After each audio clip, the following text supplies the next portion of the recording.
Well, hello. Good morning. Good morning. How are you? I'm well. I'm well. It's been a long time.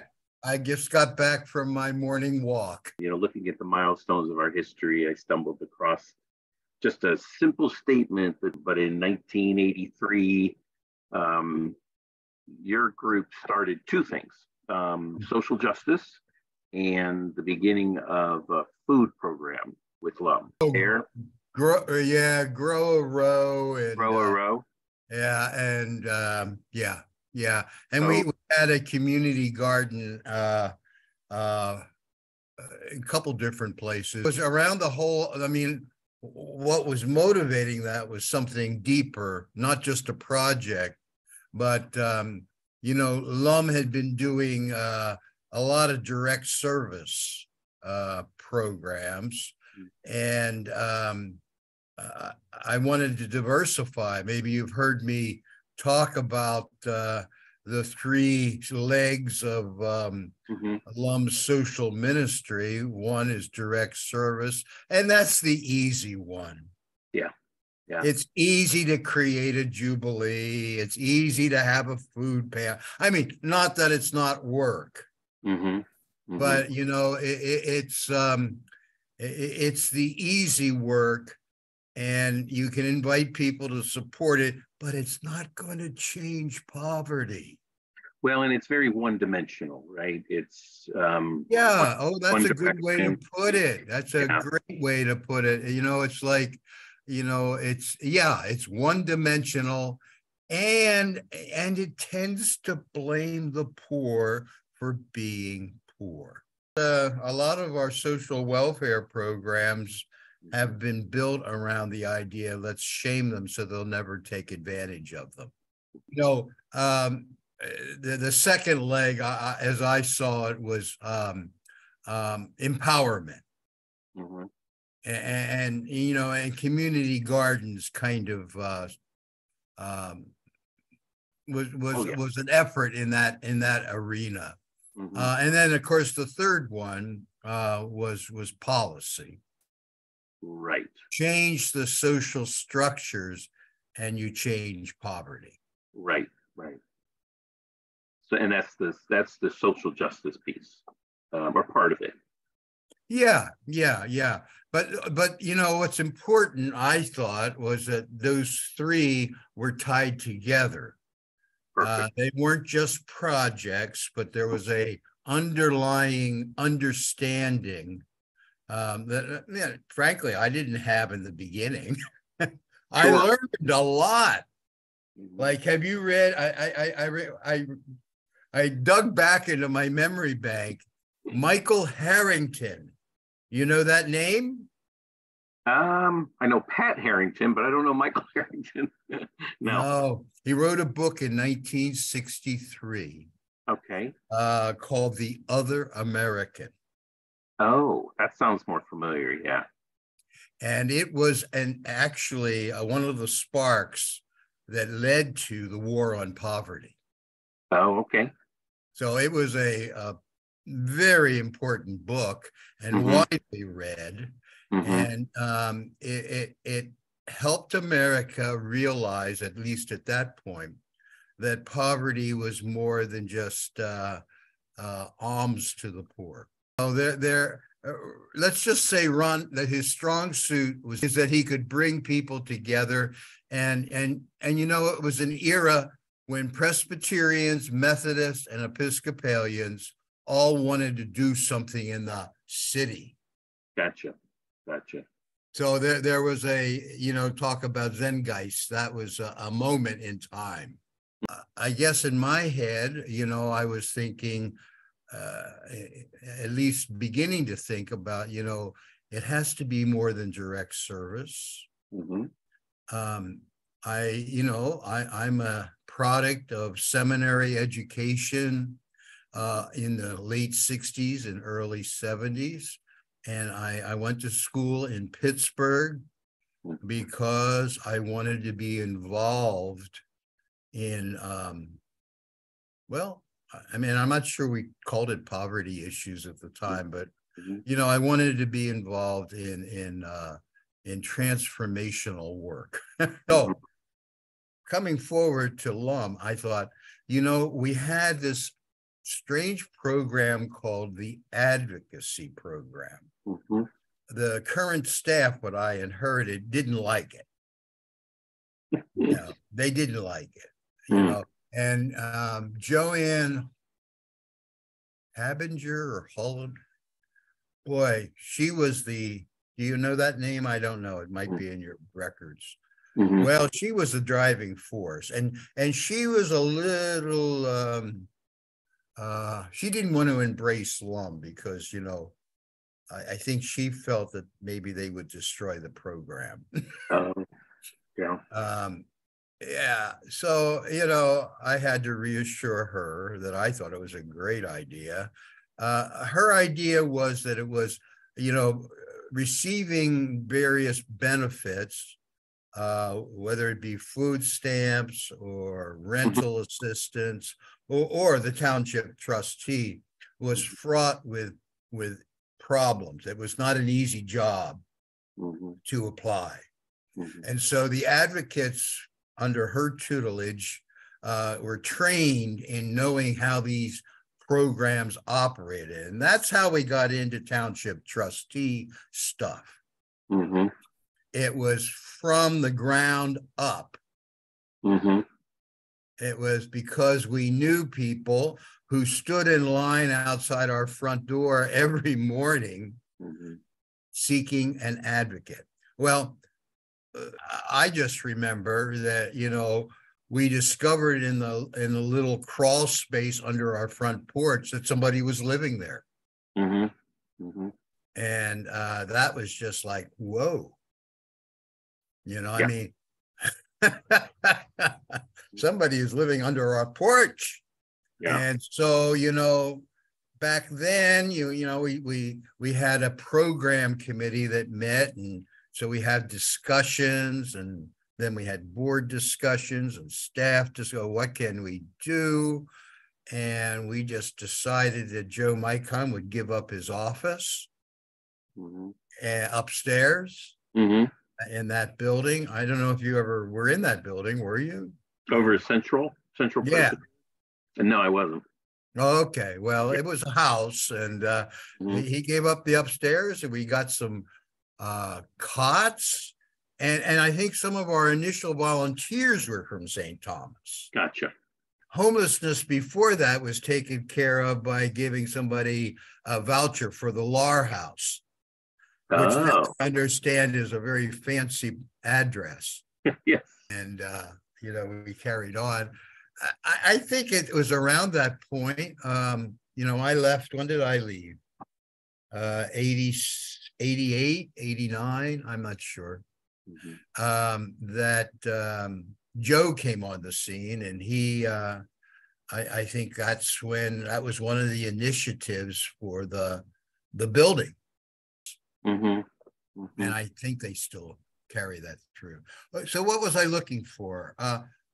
It wasn't I was looking for so much a legislative and social justice achievement, but getting back to the three legs of the stool.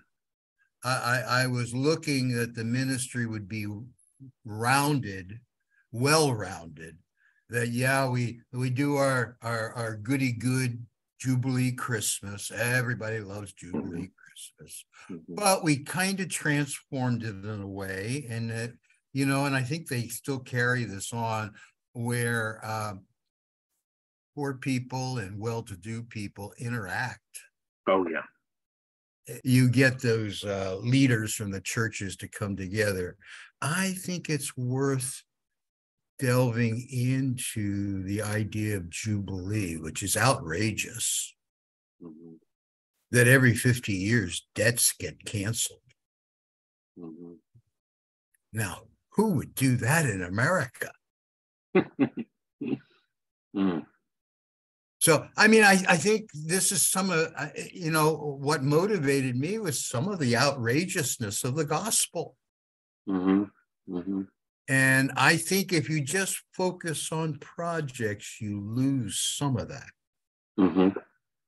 So I was thinking of our conversation, Pablo, and I thought, you could have a social justice team or committee, and you could, study legislation or whatever.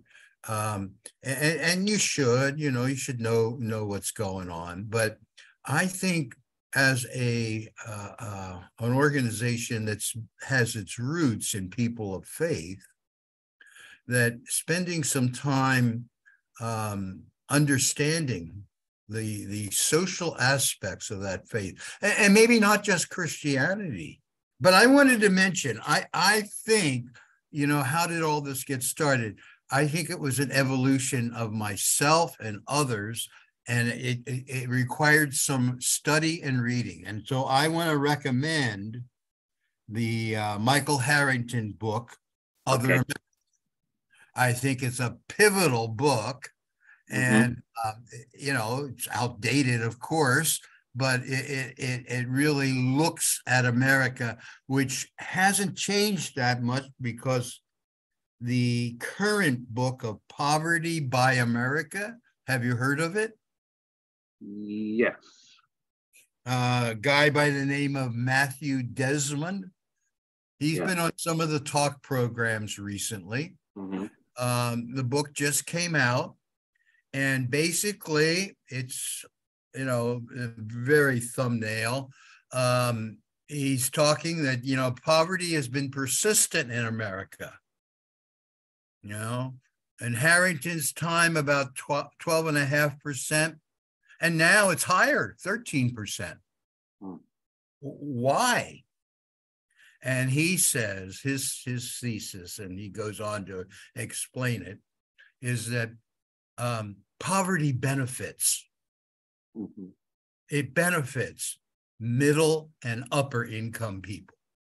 I'm just thinking that rather than rush into a project, a social justice project, let's spend some time in having a social justice understanding. Right. Which you think is one of the key foundational pieces of any social justice ministry. Yeah, I do, because, without it, when you get into the thick of policy, you have the individualistic approach,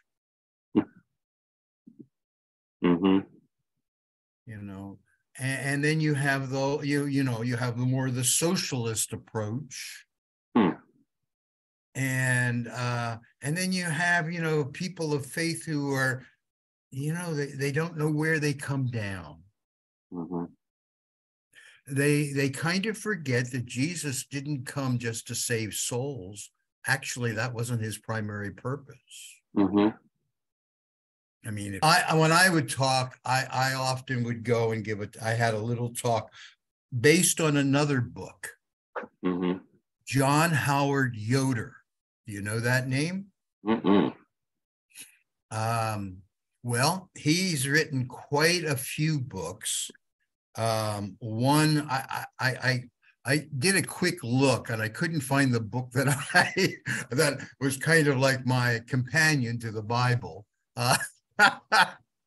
But he's written profusely. Was he the politics and justice and the Bible? Was he the Politics of Jesus guy? Yes, that's it. Yeah. Politics of Jesus. It's like planting a garden. New gardeners think, oh, we got to find the seed and just put it in the ground. And experienced gardeners know that you need to plow, you need to turn over the soil, you need to get some fertilizer, some mulch, some cow manure, chicken manure is great, you need to prepare the soil. And I would just urge you not to jump into some goody two-shoes project. Yeah. But to really take seriously the question, why are people poor?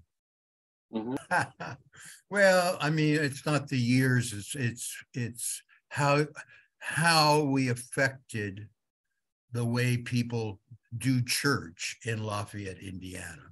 Mm-hmm. You know, I don't think churches can do Christmas without thinking of Jubilee. Mm-hmm. You know, people cannot think about poverty without realizing that, yeah, you know, there's dozens of people in that shelter on 4th Street. Mm-hmm. And, you know, my church, we do meals for the people. Don't forget that in Jewish and Christian theology, there's this notion of kingdom. And we do forget it. It's not just feeding the hungry, clothing the naked. It's welcoming God's kingdom and all the implications of that political term. I think it's used in the Bible as a positive and as a corrective, that we're not talking about individualistic piety. Right. We're talking about communal kingdom. Right. That's organized in a different way than our current powers and principalities and powers. So kind of hospitality and dignity and. Yeah. Well, that's a good question. You know, what does God's kingdom, we pray, your kingdom come on earth as it is in heaven. What does that have to do with poverty? Great question. You know, and it may not be so important that we come up with the answer as we come deeper into the question. Right. Well, I guess that LUM has affected the way people do church. I just, you know, that I think there are opportunities in your current system of doing things where you could begin to explore these questions. What did I do to make this? It wasn't just Jud Dolphin, it was setting up that system that allowed those kinds of considerations. And I became a storyteller, Pablo. I would tell the story of people abused by township trustees. I would tell the story of a trailer park that suddenly was closed down. Where did those people go? You know, we're in a society, I think, these days where we want instant gratification. And social justice work can take decades. I mean, we all have time on this earth, right? It's limited. Mine's running out. I turn, how old was I? 78 this year. Wow, that's awesome. Yeah. I mean, I guess it is a kind of, what do you call it? What kind of question? Not a pivotal question. It's a core question of each person. What would you do otherwise? You know, I mean, let's say that you decide I'm just thinking out loud. You decide that one of the reasons people are so poor is there aren't many opportunities, really. Okay, so what could LUM do to expand opportunities? Or we might decide, you know, this welfare system where, you know, there's reams of paperwork to get inadequate money for a month, how could that be changed? You know, what would it take? I mean, these are deep questions. These are not quick fixes. These are not quick fixes. And I think that's why digging deeper into understanding why are people poor is so critical. Because if you come up with, oh, well, people are poor because they're defective, and so, all we have to do is rework them somehow. Well, hope is not quick accomplishments. Hope is, knowing that Martin Luther King said it. History is bending towards justice, and our job is get on the pole and bend it a little bit more. Hope is really of things unseen that aren't here yet, that might not even happen in our lifetime. And so, how do they maintain their hope? Good question. I mean, I don't know the answer, but our conversation here this morning needs to get replicated among a wider circle. And I think that you and Wes and other leaders are in a position to spark that to happen. And importantly, what can we do? What can we do now that will strengthen hope and overcome despair and make this a place where if a Black teenager knocks on your door, you don't run for your gun to shoot them? Yeah. I mean, the obvious around healthcare and income, anything dealing with those two things I think are important. But again, I want to caution, jumping to a legislative agenda without digging without the soil being dug up and nourished. I think, because any of those changes would be huge in Indiana. Didn't you have something that you had on your agenda around income? Yeah, there was earned tax credits. Earned income tax credit.